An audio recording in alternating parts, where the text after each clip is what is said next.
पप्पा तो हम क्या बेर मना के नहीं चलखिन, नहीं भेजियो एकरा दिल्ली, नहीं भेजियो पढ़ाई करे ला, लेकिन नहीं हमरा विश्वास चला तोरा पर बउआ कि तू कुछ गलत नहीं करबे। आ ले देखी हमर विश्वास के ना चकना चूर केला। नानी के अत्ते भरोसा छ तोरा पर, हम कहले अंकुश लव मैरिज करते, मन पे नहीं केलखिन, किन्नो होय नहीं सकै छै कहि रहल छलखिन ना।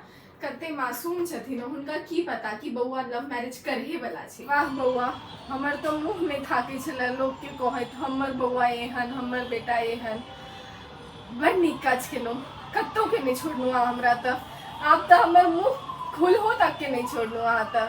बउआ सौर समाज के तो तू नहीं है सोचने है, जखन अत्ते बड़का डिसीजन ल लेने छै अपन मन से तो किया ककरो सोचबी।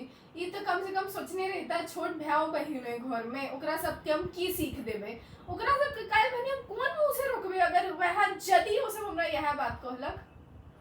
कह ना दीदी, हम तो अब अहाँ के सामने किछो बाजा के जोगरा को नहीं रहनु। माँ बाप जखन बच्चा सब ले लड़की ढूंढे छे तो किछो देख सुन के कराबे थे बियाह, समाज के दायरा में रह के कराबे थे, लेकिन बच्चा सबके बात के कोनो मोजर नहीं छे। वो सब तो अहिना बस लड़की के मुंह देख लगर कह दिलक माँ हमरा एक से बियाह कर रखी है।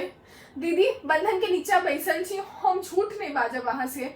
लड़की अगर देखा में सुंदर रहती तैयो हम अपन मन के मना लेती है, लेकिन लड़की देखा में अहाँ के बेटियों से बेसी खराब।